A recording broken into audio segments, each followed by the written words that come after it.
नमस्कार दोस्तों, education and Buddhist channel में आप सभी का हार्दिक अभिनंदन है। आज इस वीडियो में मनोविज्ञान के महत्वपूर्ण प्रश्नोत्तर आपके साथ शेयर कर रहा हूँ। ये प्रश्न सभी शिक्षक भर्ती परीक्षा में अवश्य ही पूछे जाते हैं। एक महत्वपूर्ण वीडियो होने वाला है ये।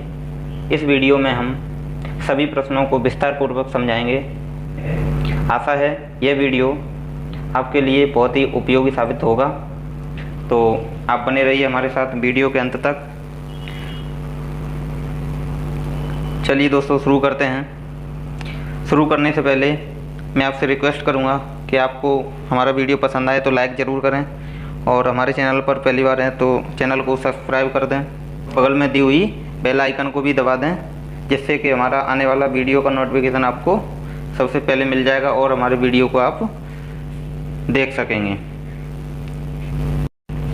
किसी ने बड़े कमाल की बात कही है, तैरना सीखना है तो पानी में उतरना ही होगा, किनारे बैठकर कोई गोताखोर नहीं बनता। दोस्तों, हमें कठिन मेहनत करनी ही पड़ेगी जिससे हम परीक्षा में सफल हो सकें। तो बने रहिए हमारे चैनल पर हमारे साथ, और आपकी सफलता के लिए हम हर एक प्रयास करेंगे। दोस्तों, हमारे इस वीडियो को अपने सभी दोस्तों में शेयर कर देंगे। ठीक है दोस्तों, तो चलिए शुरू करते हैं। पहला प्रश्न है, किस मनोवैज्ञानिक के अनुसार विकास एक सतत और धीमी प्रक्रिया है? तो यह किस मनोवैज्ञानिक ने कहा था? विकास एक सतत और धीमी प्रक्रिया है। किसने कहा था? कोलसनिक ने कहा था, जीन पियाजे ने कहा था, स्किनर ने कहा था, या हरलॉक ने कहा था? तो ये कहा था स्किनर ने। ठीक है, स्किनर का पूरा नाम है BF स्किनर।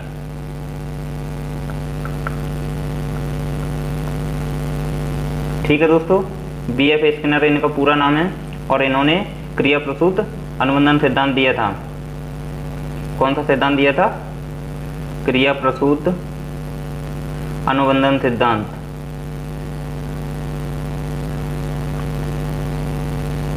ठीक है, कितने प्रश्न याद हो जाएंगे इससे? इनका पूरा नाम BF स्किनर ये पूछ लिया जाता है, और दूसरा इन्होंने कौन सा सिद्धांत दिया था? इन्होंने दिया था क्रिया प्रसूत अनुबंधन सिद्धांत। 2 क्वेश्चन ये हो गए। तीसरा क्वेश्चन ये हो गया, विकास एक सतत और धीमी प्रक्रिया है, तो ये दिया था स्किनर ने। ठीक है, तीसरा क्वेश्चन और चौथा क्वेश्चन ऐसे आ जाता है, विकास एक सतत और धीमी प्रक्रिया है, यह किस सिद्धांत पर आधारित है? तो यह निरंतरता के सिद्धांत पर आधारित है। ठीक है, किस पर? निरंतरता। तो कितने क्वेश्चन याद हो गए एक ही प्रश्न से? तो चलिए आगे बढ़ते हैं। सभी प्रश्नों को हम शेयर करते जाएंगे, इसी तरह से डिस्कस करते जाएंगे। चलिए आगे बढ़ते हैं। प्रश्न नंबर 2, बाल्यावस्था होती है। तो बाल्यावस्था क्या होती है? पहला ऑप्शन दिया है 5 वर्ष तक, दूसरा है 12 वर्ष तक, तीसरा है 21 वर्ष तक, और चौथा है कोई भी नहीं। तो बताया था मैंने बाल्यावस्था कितनी बताई थी? 12 वर्ष तक बताई थी। ठीक है, ऑप्शन बी सही हो जाएगा। और बाल्यावस्था भी कितने प्रकार की होती है? 2 प्रकार की। इसमें 2 अवस्थाएं होती हैं। कौन सी? पूर्व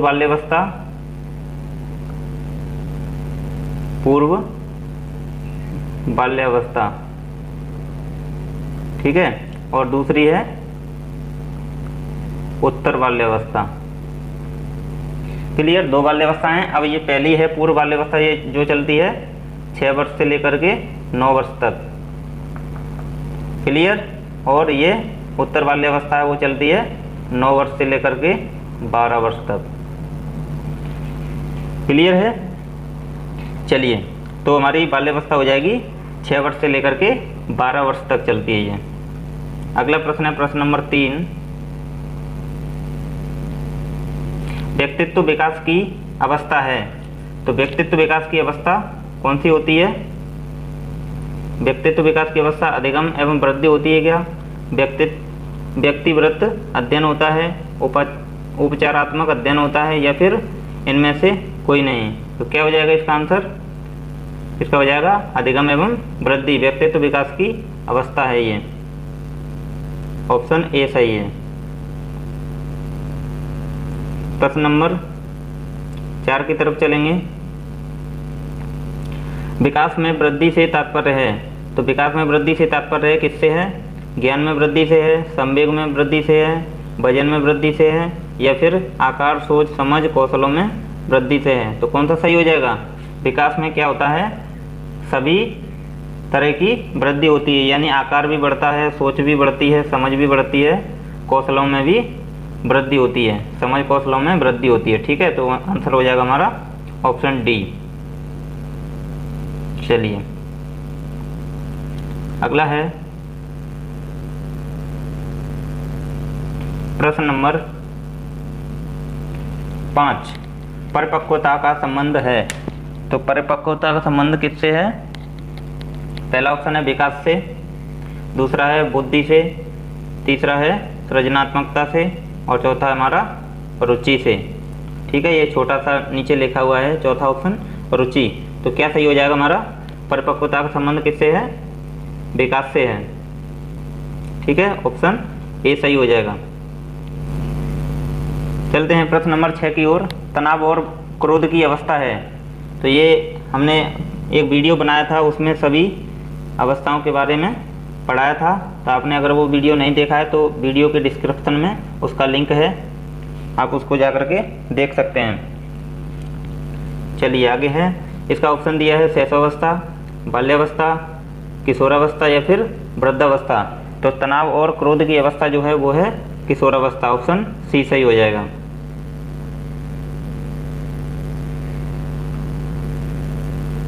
अगला है बालक का विकास परिणाम है। तो बालक का जो विकास है वो किसका परिणाम होता है? वंशानुक्रम का, वातावरण का, वंशानुक्रम व वातावरण की अंत्यक्रिया का, या फिर आर्थिक कारकों का। तो किसका हो जाएगा ये होता है ऑप्शन सी सही हो जाएगा इसमें, वंशानुक्रम व वातावरण की अंत्यक्रिया का। ठीक है दोस्तों, कॉपी और पेन लेके बैठेंगे सभी और क्या करेंगे? अपना स्कोर लिखते जाएंगे। ठीक है, अगर आपको समय कम मिलता है वीडियो में तो आप वीडियो को बीच में रोक करके उसका आंसर ज़रूर दें और बाद में उसका अपना स्कोर लिखते चलें। बाद में कमेंट बॉक्स में अपना स्कोर सभी ज़रूर बताएं। ठीक है दोस्तों, चलिए चलते हैं अगले प्रश्न की ओर। प्रश्न नंबर 8, 8वां है, एक बच्चे की मानसिक आयु 12 वर्ष एवं वास्तविक आयु 10 वर्ष है, तो उसकी बुद्धि लब्धि क्या होगी? तो पिछले वीडियो में मैंने इसका फॉर्मूला बताया था। क्या होता है बुद्धि लब्धि का? बुद्धि लब्धि का फॉर्मूला होता है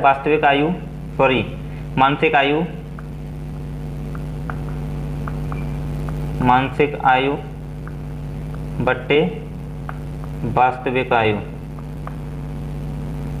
गुणा 100 होता है बराबर बुद्धि लब्धि।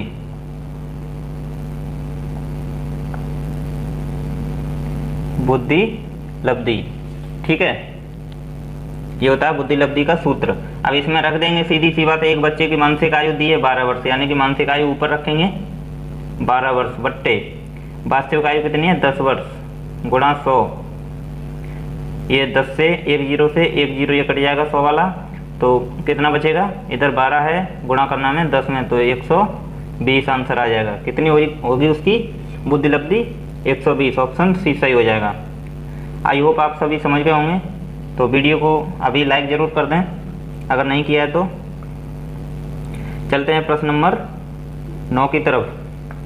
9 है, शारीरिक विकास का क्षेत्र है, स्नायु मंडल है, स्मृति है, अभिप्रेरणा है, समायोजन है। तो क्या हो जाएगा इसका? शारीरिक विकास का क्षेत्र कौन सा होता है? स्नायु मंडल होता है। ये सभी प्रश्न मैं करा चुका हूँ। चलिए, तो हमारा हो जाएगा ऑप्शन ए सही। अगला है प्रश्न नंबर 10। श्यामपट्ट पर लिखते समय सबसे महत्वपूर्ण क्या है? तो अच्छी लिखावट है, या फिर लेखन में स्पष्टता है, बड़े अक्षरों में लिखना है, या फिर छोटे अक्षरों में लिखना है। तो क्या हो जाएगा इसका आंसर? इसका आंसर हो जाएगा अच्छी लिखावट, ऑप्शन ए सही है। ठीक है दोस्तों, चलिए अगला है प्रश्न नंबर 11। शरीर के आकार में वृद्धि होती है क्योंकि शरीर के आकार में जो वृद्धि होती है वो क्यों होती है? शारीरिक और गत्यात्मक विकास के कारण, या फिर संवेगात्मक विकास, या फिर संज्ञानात्मक विकास, या फिर नैतिक विकास। तो क्या हो जाएगा? शारीरिक और गत्यात्मक विकास। ठीक है,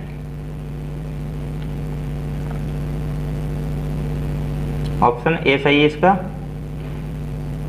अगला है प्रश्न नंबर 12, मानसिक विकास को प्रभावित करने वाले कारक हैं। तो मानसिक विकास को प्रभावित कौन से कारक करते हैं? वंशानुक्रम है, परिवार का वातावरण है, परिवार की सामाजिक स्थिति है, या फिर उपरोक्त सभी। तो मानसिक विकास को प्रभावित करने वाले ये सभी हैं, तो ऑप्शन डी सही हो जाएगा।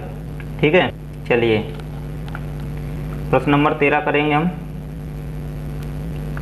13 है, पियाजे के संज्ञानात्मक विकास के अनुसार संवेदी क्रियात्मक अवस्था होती है। पिछले वीडियो में ये प्रश्न आया था, फिर से ये प्रश्न आ गया है, तो इसका आंसर आप कमेंट बॉक्स में ज़रूर बताएं। क्या हो जाएगा, क्या होगा इसका? चलिए, संज्ञानात्मक विकास के अनुसार संवेदी क्रियात्मक अवस्था कौन सी है? जन्म से 2 वर्ष तक। इसमें क्या होता है? बालक इंद्रियों द्वारा सीखता है। ठीक है, इंद्रियों द्वारा सीखता है। इंद्रियां कौन कौन सी होती हैं? 5 होती हैं। कौन सी? आँख, कान, नाक और जीभ, त्वचा। ठीक है, 5 हो गए। आँख, कान, नाक, जीभ और त्वचा, ये होते हैं हमारे इंद्रियां। 5 इंद्रियां होती हैं, इन्हीं के द्वारा बालक जो है सीखता है। सबसे पहले कौन सी अवस्था में? ये होती है अवस्था संवेदी क्रियात्मक अवस्था, या फिर इसे हम कहेंगे इंद्रिय जनित गामक अवस्था। ठीक है, इस अवस्था को क्या और कहते हैं? इंद्रिय जनित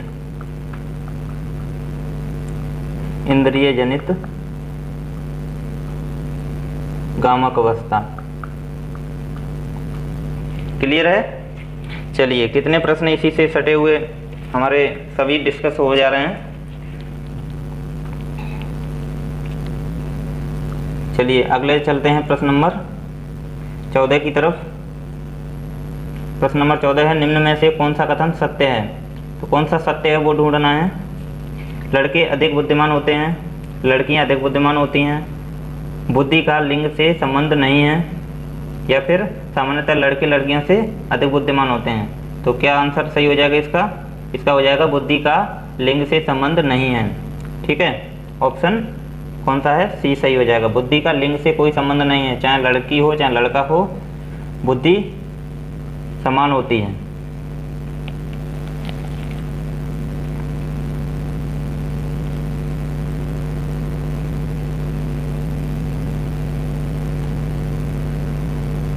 अगला है प्रश्न नंबर 15, परामर्श का उद्देश्य है।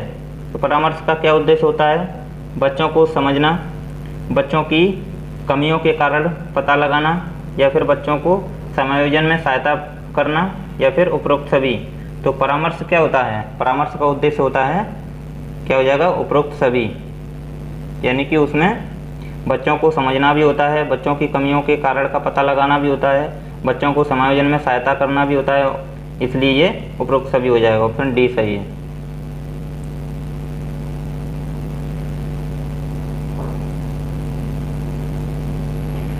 चलेंगे प्रश्न नंबर 16 की ओर। शिक्षक एवं शिक्षार्थियों के मध्य संबंध होना चाहिए। कैसा संबंध होना चाहिए? स्नेह का, विश्वास का, सम्मान का, ये सभी। तो विद्यार्थी और शिक्षक के मध्य ये सभी प्रकार के संबंध होने चाहिए। स्नेह का भी होना चाहिए, प्रेम भावना होनी चाहिए, विश्वास भी होना चाहिए और सम्मान भी होना चाहिए। ठीक है, ये सभी हो जाएगा। शिक्षकों का भी सम्मान और छात्रों का भी सम्मान। अगला है प्रश्न नंबर 17, बच्चों में नैतिकता की स्थापना के लिए सर्वोत्तम मार्ग है। तो कौन सा मार्ग सर्वोत्तम है?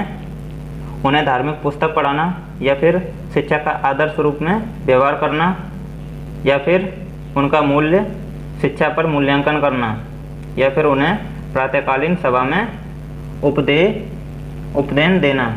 सॉरी, यहाँ उपदेश हो जाएगा, उपदेश देना। यहाँ पर उपदेश देना है। चलिए, तो इसका आंसर सही हो जाएगा हमारा शिक्षक का आदर्श रूप में व्यवहार करना। ठीक है, ऑप्शन बी सही है। प्रश्न नंबर 18, शिक्षा में फ्रोबेल का महत्वपूर्ण योगदान था। क्या दिया था ये? खाली जगह का विकास। तो फ्रोबेल ने कौन सा योगदान दिया था?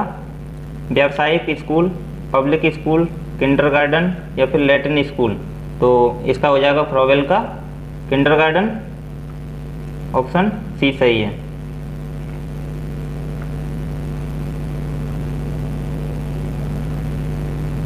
प्रश्न नंबर 19, एक अच्छा अध्यापक विद्यार्थियों के मध्य बढ़ावा देता है।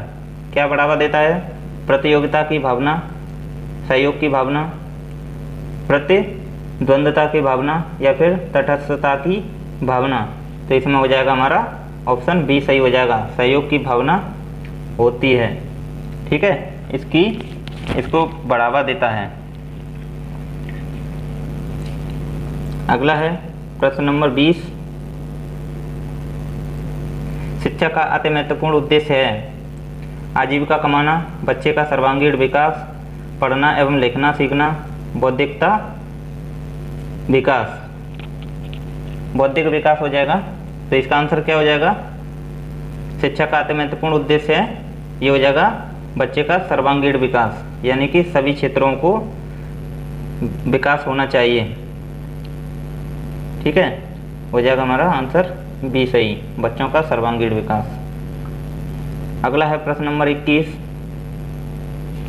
सभी प्रश्न बहुत ही महत्वपूर्ण हैं, वीडियो को अंत तक जरूर देखें। राष्ट्रीय पाठ्यचर्या की रूपरेखा 2005 के अनुसार अधिगम अपने स्वभाव में खाली जगह और खाली जगह है निष्क्रिय, सरल, निष्क्रिय, सामाजिक, सक्रिय, सामाजिक या फिर सक्रिय, सरल। तो क्या होता है इसका हो जाएगा सक्रिय, सामाजिक, यानी कि ऑप्शन बी सही है। ठीक है, बी सही है। राष्ट्रीय पाठ्यचर्या की रूपरेखा 2005, जिसे हम एनसीएफ भी कहते हैं। क्या कहते हैं? एनसीएफ 2005। ठीक है, एनसीएफ 2005, इसके अनुसार अधिगम अपने स्वभाव में क्या है? सक्रिय और सामाजिक है। क्लियर? चलिए प्रश्न नंबर 22 की ओर चलते हैं। प्रश्न नंबर 22 है, खाली जगह तथा खाली जगह की विशिष्ट अन्योन्य क्रिया का परिणाम विकास के विविध मार्गों और निष्कर्षों के रूप में हो सकता है। तो क्या हो जाएगा इसका? पहला विकल्प दिया है वंशानुक्रम एवं पर्यावरण, दूसरा चुनौतियों, सीमाएं, और आगे विकल्प दिए हैं स्थिरता, परिवर्तन, और है खोज, पोषण। तो आंसर हमारा क्या हो जाएगा? आंसर हो जाएगा इसका वंशानुक्रम व पर्यावरण। ठीक है, यानी कि वंशानुक्रम तथा पर्यावरण की विशिष्ट अन्योन्य क्रिया का परिणाम विकास के विविध मार्गों और निष्कर्षों के रूप में हो सकते हैं। ठीक है, चलिए चलते हैं प्रश्न नंबर 23 की ओर। इसका विकल्प कौन सा सही था? पहला ही विकल्प सही था इसका।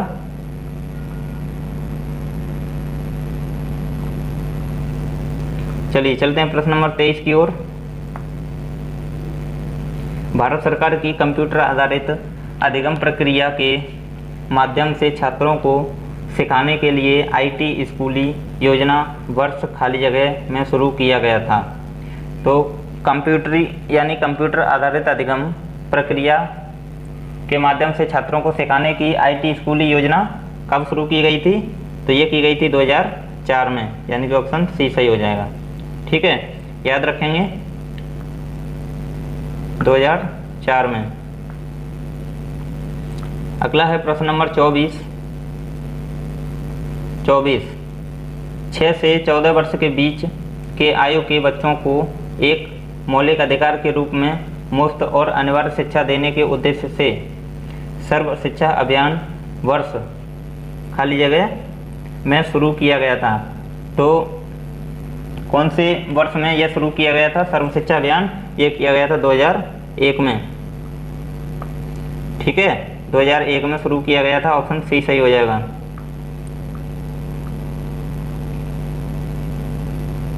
चलते हैं प्रश्न नंबर 25 की तरफ। स्तरीय या फिर गुणवत्तापूर्ण शिक्षा के लिए पाठ्यक्रम ढांचा राष्ट्रीय अध्यापक शिक्षा परिषद द्वारा वर्ष खाली जगह में निकाला गया था। तो कब निकाला गया था ये निकाला गया था 1998, यानी ऑप्शन सी सही है।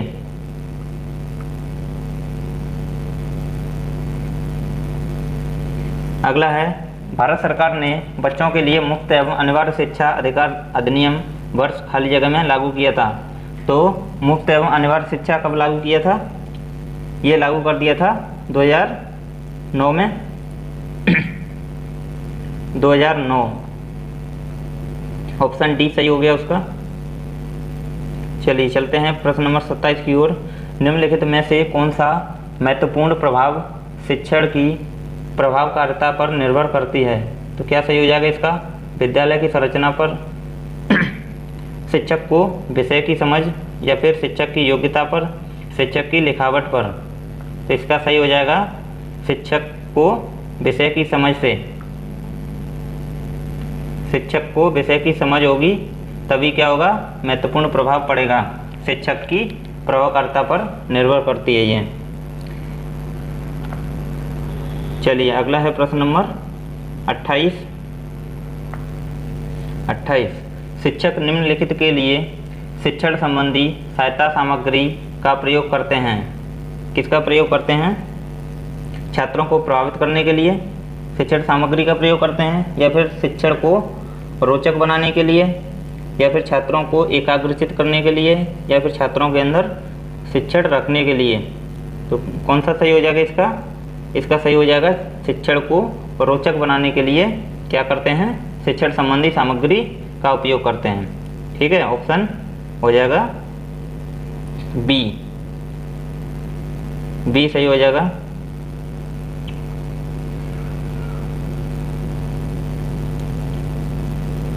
अगला है प्रश्न नंबर 29।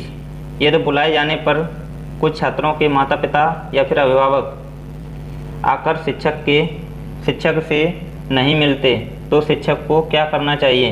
यानी कि जब छात्र के माता पिता या फिर अभिभावक आकर के शिक्षक से नहीं मिलेंगे तो शिक्षक को क्या करना चाहिए?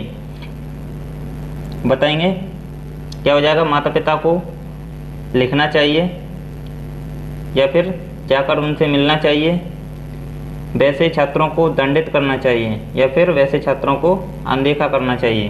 तो क्या करेंगे? जब माता पिता शिक्षक के पास मिलने नहीं आते हैं तो क्या करना होगा? जाकर उनसे शिक्षक को मिलना होगा। ठीक है, शिक्षक को मिलना होगा जाकर के। अगला है प्रश्न नंबर 30।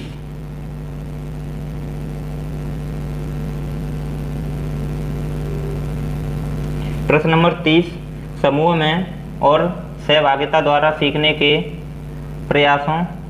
के अभ्यासों को क्या किया जाना चाहिए?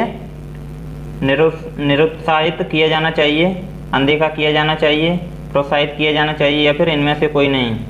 तो इसमें क्या हो जाएगा? समूह में और सहभागिता द्वारा सीखने के अभ्यासों को प्रोत्साहित किया जाना चाहिए। ऑप्शन सी सही हो जाएगा।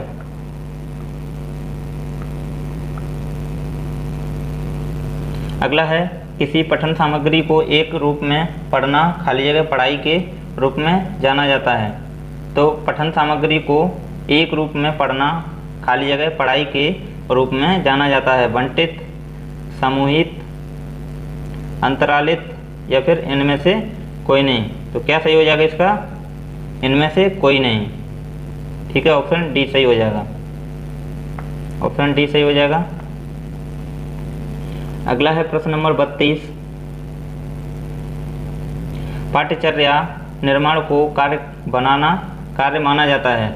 पाठ्यचर्या निर्माण को कार्य माना जाता है। कौन सा कार्य? एक नियमी कार्य, एक विशेषज्ञता कार्य नहीं, एक अत्यधिक विशेषज्ञता कार्य, या फिर एक महत्वपूर्ण कार्य नहीं। तो इसको क्या मानेंगे? पाठ्यचर्या निर्माण को कार्य माना जाता है। कौन सा कार्य माना जाता है? एक अत्यधिक विशेषज्ञता कार्य माना जाता है इसको। ऑप्शन कौन सा सही है? ऑप्शन सी सही है। ठीक है, एक अत्यधिक विशेषज्ञता कार्य माना जाता है किसको? पाठ्यचर्या निर्माण को।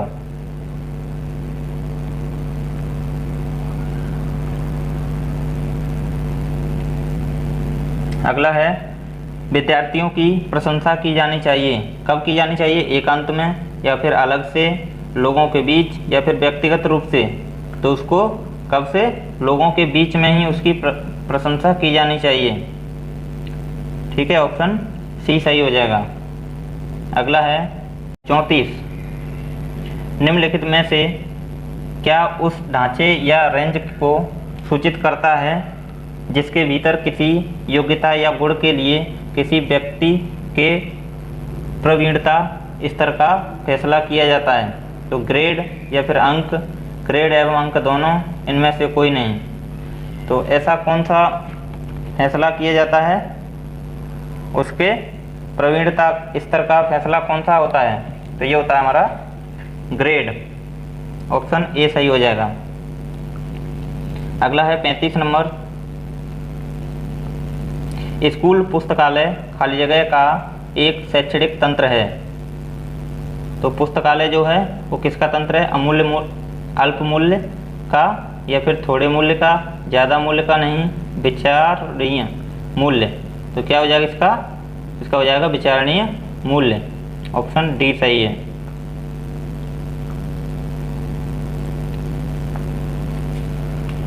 अगला है महत्वपूर्ण प्रश्न है ये। अनुसंधान से पता चलता है कि हमारी पढ़ाई का खाली जगह हिस्सा दृश्य और श्रवण अंगों के माध्यम से ग्रहण किया जाता है।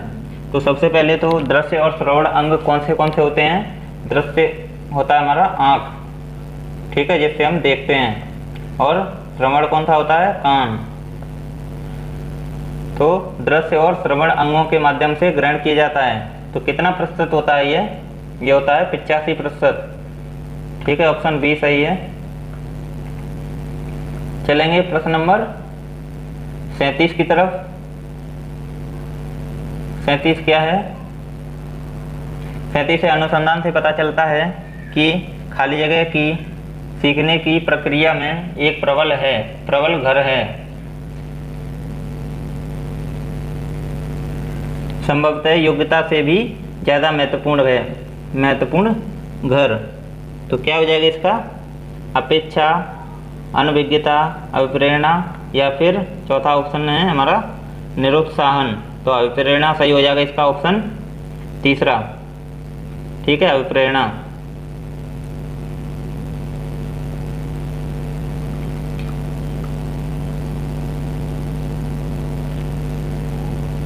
अगला है प्रश्न नंबर 38, वर्ग कक्षा के माहौल में एक सकारात्मक पढ़ाई वातावरण स्थापित और मजबूत करने के अधिकार को निश्चयात्मक अनुशासन खाली जगह बढ़ावा देता है, से कुछ लेना देना नहीं होता है, या फिर की ज़रूरत नहीं होती।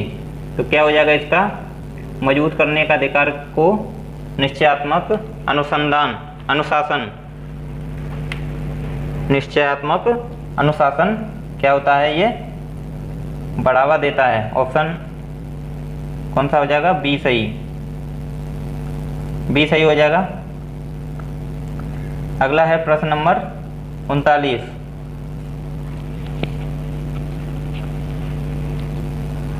जब किसी शिक्षक पर प्राधिकारी हावी होते हैं या उसे अन्य कार्य करने के लिए विवश किया जाता है तो उसकी क्षमता क्या होती है? कई गुना बढ़ती है, घटती है, अंशतः बढ़ती है, या फिर अप्रभावित रहती है। तो क्या हो जाएगा? उसकी क्षमता क्या होता है? उसकी क्षमता घट जाएगी। ठीक है, ऑप्शन बी सही है।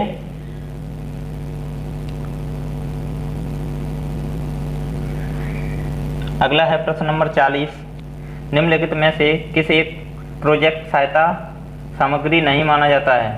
तो कौन सी सामग्री नहीं मानी जाती है? प्रोजेक्ट सहायता सामग्री। तो इसका आंसर हो जाएगा स्लाइड प्रोजेक्टर हो जाएगा क्या, ओवरहेड प्रोजेक्टर हो जाएगा क्या, ब्लैक बोर्ड हो जाएगा, या फिर एपिडियास्कोप हो जाएगी। तो इसका आंसर सही हो जाएगा हमारा ब्लैक बोर्ड, ऑप्शन सी सही है। चलिए थोड़े से प्रश्न और बचे हैं, पूरा वीडियो देखना है दोस्तों आपको। आगे बहुत ही महत्वपूर्ण प्रश्न आने वाले हैं जो आपकी परीक्षा में संभवतः आ सकते हैं। ठीक है, तो वीडियो अभी तक लाइक नहीं किया है तो वीडियो को लाइक कर देंगे और अपने सभी दोस्तों में ये वीडियो शेयर कर देंगे, जिससे कि उनके लिए भी ये प्रश्न जो है वो उपयोगी साबित हों। चलिए अगला है प्रश्न नंबर 41 है, छात्रों के सही मूल्यांकन के लिए निम्नलिखित में से किस विधि का प्रयोग किया जाना चाहिए? तो रचनात्मक मूल्यांकन, सतत मूल्यांकन, कोर्स के अंत में मूल्यांकन या फिर प्रत्येक छमाही पर मूल्यांकन। तो क्या हो जाएगा इसका? छात्रों के सही मूल्यांकन के लिए सतत मूल्यांकन होना चाहिए, यानी कि हर महीना लगातार मूल्यांकन होना चाहिए। अगला है प्रश्न नंबर 42, बच्चे का पहला शिक्षक कौन होता है? पहला शिक्षक माहौल होता है, शिक्षक होता है, माता पिता होते हैं या फिर इनमें से कोई नहीं? तो सबसे पहला शिक्षक माता पिता होते हैं, और ये दोनों ऑप्शन अलग अलग दिए हों तो सबसे पहली शिक्षक माँ मानी जाती है, माता। अगर एक साथ हैं तो माता पिता दोनों लगा देंगे, दोनों सही है। अगला है प्रश्न नंबर 43, एक शिक्षक को समाज में सम्मान मिलना चाहिए जब वह क्या करे? एक आदर्श जीवन जीता हो, निष्ठापूर्वक अपनी ड्यूटी करता हो या फिर प्रभावकारी तरीके से पढ़ाने में सक्षम हो, ये सभी। तो सम्मान मिलना चाहिए, कब मिलना चाहिए? ये सभी लक्षण उसमें होने चाहिए, ये सभी सही हो जाएगा। ठीक है, ऑप्शन डी सही है। अगला है 44 नंबर, एक अच्छी उपलब्धि जांच का एक अभिलक्षण निम्नलिखित में से क्या नहीं है? तो विद्यमानता नहीं है या फिर विश्वसनीयता नहीं है, द्वयार्थकता नहीं है या फिर वस्तुनिष्ठता नहीं है। क्या होगा? एक अच्छी उपलब्धि जांच का एक अभिलक्षण निम्नलिखित में से क्या नहीं है? जो नहीं है वो छांटना है हमें। तो ये है द्वयार्थकता, यानी कि किसी का द्वयार्थ नहीं होना चाहिए अच्छी जांच के लिए। ये ऑप्शन सही हो जाएगा हमारा, ऑप्शन सी।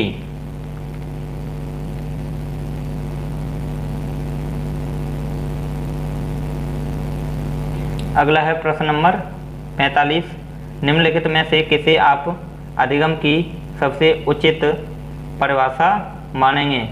तो किसको मानेंगे? समस्याएं हल करना या फिर विशिष्ट हुनर का विश्वास या फिर आचरण संबंधी प्रवृत्ति का विकास या फिर इनमें से कोई नहीं? तो क्या सही मानेंगे? इनमें से कोई नहीं। ठीक है, ना तो समस्याएं हल करना, ना तो विशिष्ट हुनर का विकास, ना तो आचरण संबंधी प्रवृत्ति का विकास।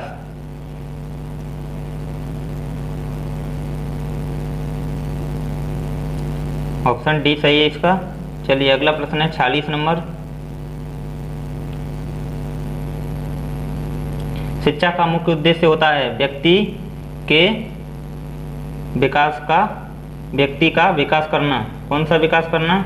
ज्ञान का, शरीर का या फिर व्यक्तित्व का या फिर बुद्धिमत्ता का? तो इसका सही आंसर हो जाएगा व्यक्तित्व का विकास। ठीक है, व्यक्तित्व का विकास यानी कि ऑप्शन सी सही है। शिक्षा का मुख्य उद्देश्य होता है व्यक्तित्व का विकास करना, ना कि शरीर का विकास करना, ना कि ज्ञान का विकास करना और बुद्धिमत्ता का विकास करना भी नहीं। सबसे पहले आता हमारा व्यक्तित्व का विकास।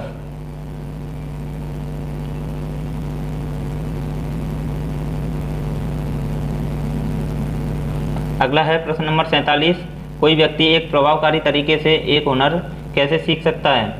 अवलोकन करके, सुनकर, पढ़कर, खुद करके। तो सबसे पहले कब सीख सकता है? खुद करेगा तभी ज़्यादा सीख सकता है। तो ऑप्शन डी सही हो जाएगा, ऑप्शन डी खुद करके।